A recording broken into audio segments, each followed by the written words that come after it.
विविध प्रश्नावली का क्वेश्चन नंबर 10 हम लोग कर रहे हैं। क्वेश्चन है, एक समांतर चतुर्भुज की संलग्न भुजाएं 2i-4j + 5k और i-2j - 3k हैं। इसके विकर्ण के समांतर एक मात्रक सदिश ज्ञात कीजिए, इसका क्षेत्रफल भी ज्ञात कीजिए। तो हमारा क्वेश्चन क्या कह रहा है कि जो समांतर चतुर्भुज की संलग्न भुजाएं जो हैं, जो दो वेक्टर हैं, वो हमारा गिवन है।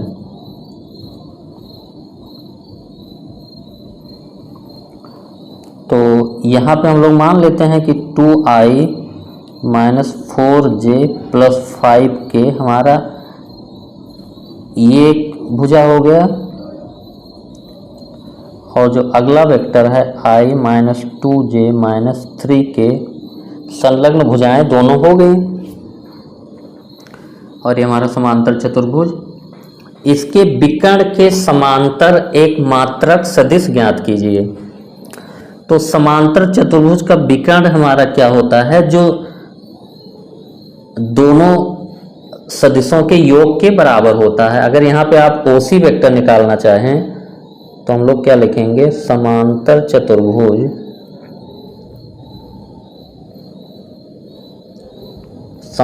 चतुर्भुज OACB में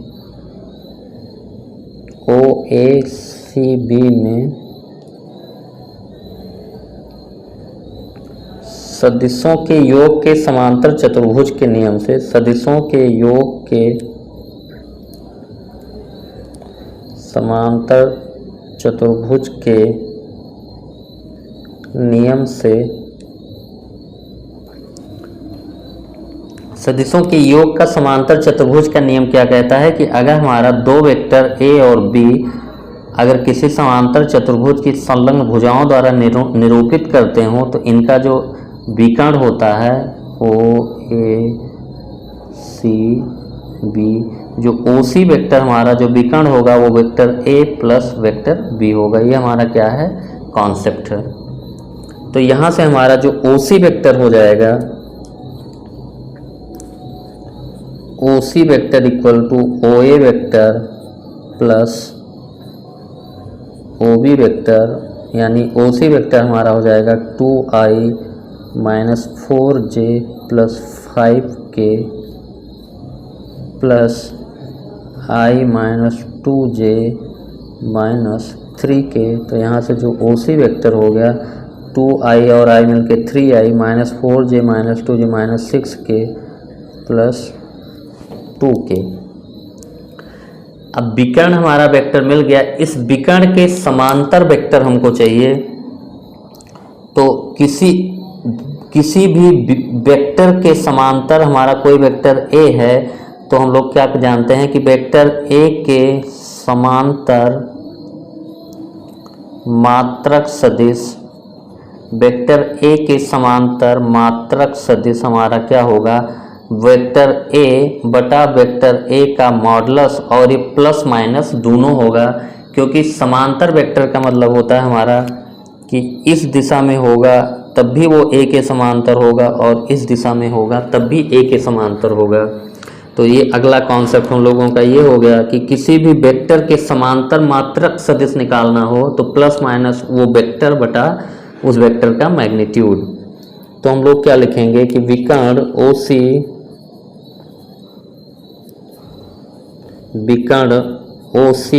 के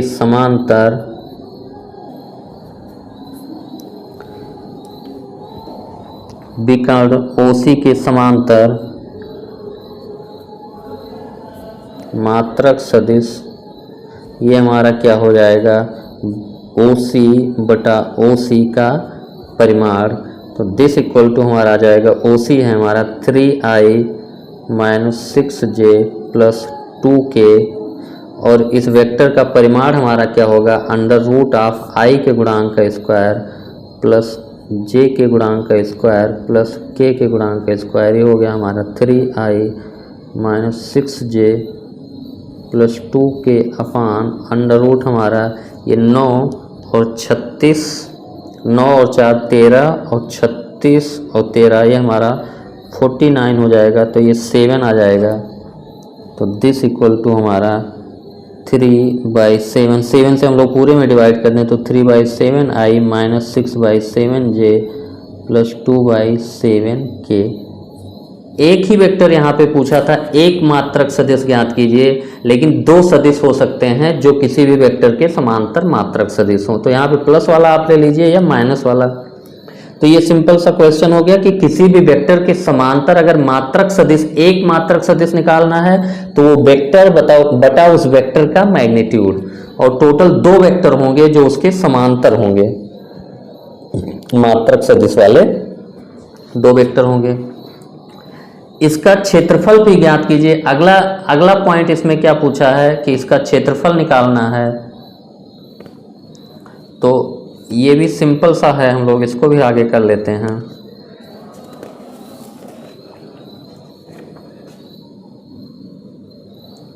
अगला पार्ट हमारा क्या है, इसका क्षेत्रफल निकालना है। तो हम लोग जानते हैं कि समांतर चतुर्भुज का एक भुजा ये है और एक भुजा ये हमारा है 2i minus 4j plus 5k, और एक भुजा है i minus 2j minus 3k O A B C.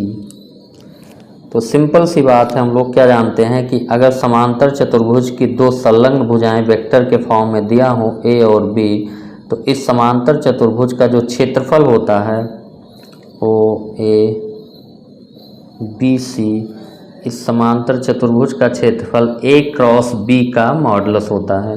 तो ये हमारा थ्योरेटिकल पॉइंट होगा।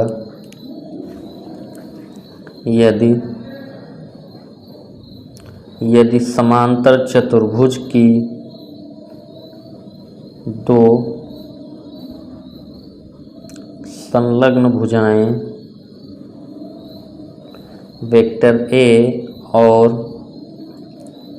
वेक्टर b हैं, तो उस समांतर चतुर्भुज का क्षेत्रफल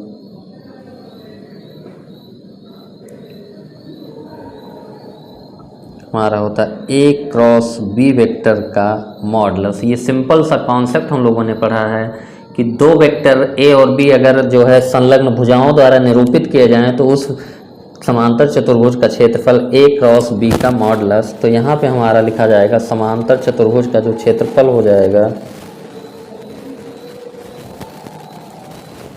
समांतर चतुर्भुज का क्षेत्रफल हमारा हो जाएगा O A vector cross O B vector का मॉडुलस, यानी हमारा 2i cap minus 4j cap plus 5k cap cross i minus 2j minus 3k। और इसका क्रॉस प्रोडक्ट निकालने के लिए हम लोग जानते हैं i लिखते हैं, j लिखते हैं, k लिखते हैं। पहले वेक्टर के i j k का गुणांक, यहाँ पे i का गुणांक 2 है, j का गुणांक -4 है, k का गुणांक 5 है, यहाँ पे i का गुणांक 1 है, j का गुणांक -2 है, k का गुणांक -3 है। और इसको जब ओपन किया जाता है तो i इंटू, अब हमारा जिस रो और कॉलम में i होगा वो ख़त्म हो जाएगा, i इंटू ये हमारा हो जाएगा 4 इंटू -3 और -2 इंटू 5। तो इसको हम लोग क्या लिखेंगे, ये हमारा है -4 है, -4 इंटू -3 -4 इंटू -3 -2 इंटू 5। ये सिंपल सा आपका एक्सपेंशन है, -4 इंटू -3 माइनस ऑफ -2 इंटू 5। अगला टर्म हमारा j वाला आता है और j वाला माइनस के साथ होता है। अब j वाला जिसमें है वो ख़त्म हो जाएगा, 2 into -3 2 into -3 minus 1 into 5 -1 into 5 plus k cap. अब k कैप वाला हमारा ख़त्म हो गया तो 2 into -2 2 into -2 minus 1 into -4 1 into -4। एक बार समझ लीजिए, हमेशा ही आपके काम आएगा। तो दो वेक्टर अगर आपका जो है घटक फॉर्म में दिए हों तो उनका जो है क्रॉस प्रोडक्ट निकालने के लिए आई जे के लिखते हैं। पहले वेक्टर में आई जे के का गुणांक, दूसरे वेक्टर में आई जे का गुणांक, और इस हिसाब से ओपन करते हैं। तो यहाँ पे हमारा जो क्षेत्रफल निकल रहा है, अब कैलकुलेशन ही बचा केवल आई इंटू ये हमारा -4 और -3 हो गया 12, माइनस माइनस प्लस हो गया और एक माइनस यहाँ लगा है, और -5 दूनी 10, ये हमारा आई हो गया माइनस जे 2 इंटू -3 -6 और ये -5 प्लस के, ये हमारा हो गया -4 माइनस ऑफ -4। तो क्षेत्रफल बराबर हमारा हो गया, इसका मॉडुलस होगा, जो वेक्टर है इसका मॉडुलस होगा क्षेत्रफल इक्वल टू मॉडुलस ऑफ ये 12 और प्लस 10 हो गया, यानी 22i माइनस माइनस प्लस हो गया 6 5 11 -11 और माइनस माइनस प्लस 11j, और ये -4 + 4 0 के का मॉडुलस, और क्षेत्रफल हमारा इसका मॉडुलस यानी 22 का स्क्वायर प्लस 11 का स्क्वायर। अब इसको आप 22 को 11 गुणे 2 लिख दीजिए, 22 हमारा जो लिखा है इसको 11 गुणे 2 का स्क्वायर प्लस 11 का स्क्वायर हम लोगों ने लिख दिया। और यहाँ से 11 का स्क्वायर, यहाँ से 11 का स्क्वायर जो है, चलिए कॉमन कर लेते हैं, 11 का स्क्वायर अंदर ही अंडर रूट के, तो 11 के स्क्वायर दोनों से बाहर बचेगा, तो यहाँ 2 के स्क्वायर प्लस 1, ठीक है। ये 22 को हम लोगों ने क्या लिख दिया, 11 गुणे 2 का होल स्क्वायर प्लस 11 स्क्वायर। अब 11 का स्क्वायर यहाँ से भी कॉमन है और यहाँ से, तो 11 के स्क्वायर यहाँ से कॉमन करेंगे तो 2 का स्क्वायर बचेगा प्लस 1। अब हमारा 11 अंडर रूट से बाहर आ जाएगा, क्योंकि अंदर रूट के अंदर 11 का स्क्वायर है, तो 11√5, तो 11 का स्क्वायर अंडर रूट के अंदर है तो बाहर आएगा, तो 11 बाहर आएगा, और ये 2 दूनी 4 1 5, 11√5 स्क्वायर यूनिट, ये हमारा क्षेत्रफल आ गया। तो सिंपल सी बात है, क्वेश्चन हम लोग रिवाइज कर लेते हैं कि समांतर चतुर्भुज की 2 संलग्न भुजाएं हमको पता थी और इसके विकर्ण के समांतर मात्रक सदिश निकालना था। तो विकर्ण हमारा क्या हो जाता है, एक वेक्टर ए और बी अगर हमारा समांतर चतुर्भुज की संलग्न भुजाएं हो तो जो विकर्ण हमारा होता है दोनों वेक्टर के योगफल द्वारा निरूपित होता है ए प्लस बी। तो यहाँ से विकर्ण ओसी हम लोगों ने this vector plus this vector. अब हम लोगों को ओसी वेक्टर पता चल गया, ओसी के समांतर मात्रक सदिश चाहिए, तो ओसी वेक्टर बटा ओसी का मैग्नीट्यूड। अब हमारा इस समांतर चतुर्भुज का क्षेत्रफल भी चाहिए था, तो ए और बी अगर संलग्न भुजाएं हो किसी समांतर चतुर्भुज की तो उसका क्षेत्रफल होता है ए क्रॉस बी का मॉडुलस, वो हम लोगों ने निकाल लिया। और दो वेक्टर अगर घटक फॉर्म में दिए हों तो ए क्रॉस बी निकालने का तरीका आई जे के, पहले वेक्टर का आई जे का गुणांक, दूसरे वेक्टर का आई जे का गुणांक, और ओपन कैसे करते हैं आई इंटू, अब आई जिस रो और कॉलम में है वो खत्म हो जाता है हमारा, -4 इंटू -3 -2 इंटू 5, अगला टर्म हमारा होगा -j, पहला आई प्लस होता है j माइनस, अब j वाला भी खत्म, j जिस रो कॉलम में है, 2 इंटू -3 -1 इंटू 5, 2 इंटू -3 -1 इंटू 5, फिर अब k वाला हो जाएगा plus k into 2 into -2 -1 into -4, और इसको सॉल्व कर लिया, इसका मॉडुलस हम लोगों ने निकाल लिया। यही हमारा समांतर चतुर्भुज का क्षेत्रफल हो गया। ये क्वेश्चन नंबर 10 हम लोगों का खत्म हुआ। अब क्वेश्चन नंबर 11 देखते हैं। दर्शाइए कि OX, OY और OZ अक्षों के साथ बराबर झुके हुए सदिश की दिक् कोसाइन को ज्याएं ±1/√3, 1/√3, 1/√3 है।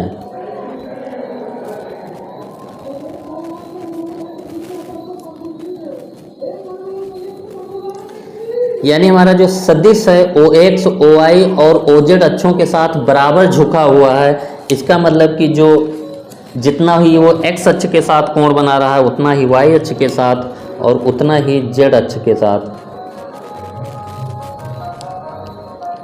तो हमारा X, Y, Z एक्सिस हम लोग लिख लेते हैं थोड़ा सा।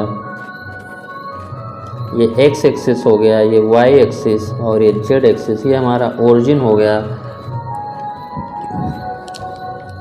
तो जो हमारा सदिश है वो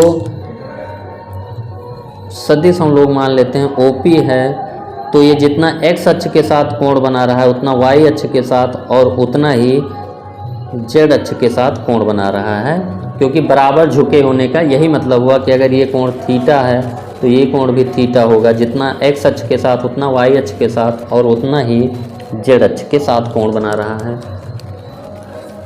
तो हम लोग क्या कहेंगे कि सदिश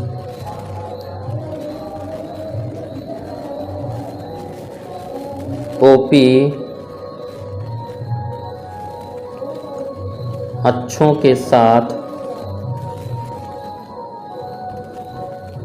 के साथ बराबर झुका हुआ है,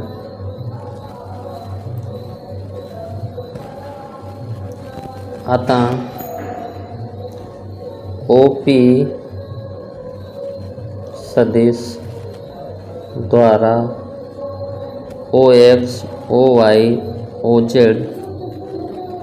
के साथ बना कोण माना थीटा है। तो हम लोगों ने क्या मान लिया कि अक्षों के साथ बराबर झुका हुआ है तो ये कोण थीटा बना रहा है। तो किसी सदिश द्वारा x अक्ष के धनात्मक दिशा के साथ जो कोण बनाया जाता है, यानी उस कोण का जो कॉस होता है वही हमारा डायरेक्शन कोसाइन होता है। तो कॉस थीटा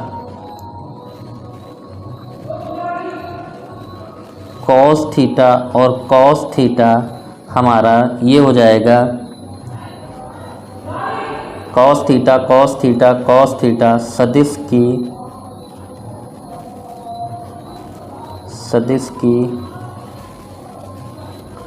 दिक्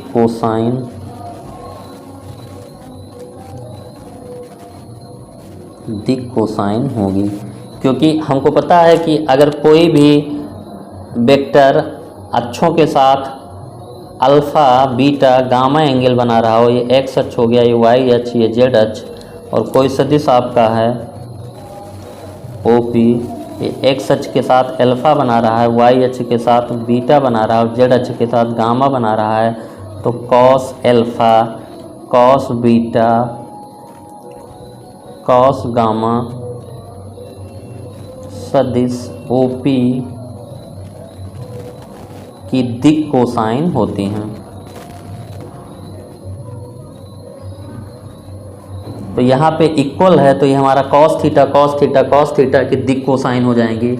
और दिक् कोसाइन की जो वैल्यू होती है इसको हम लोग LMN से रिप्रेजेंट करते हैं, और L² plus M² plus N² की वैल्यू क्या होती है 1। ये भी पॉइंट आपको याद रखना होगा कि जो दिक् कोसाइन के वर्गों का योग होता है वो इसकी वैल्यू 1 होती है। तो यहाँ से हमारा cos² theta plus cos² theta plus cos² theta बराबर 1 हो जाएगा, क्योंकि हमको पता है कि इसको L से रिप्रेजेंट करते हैं, इसको M से और इसको N से, और L² plus M² plus N² बराबर 1 होता है।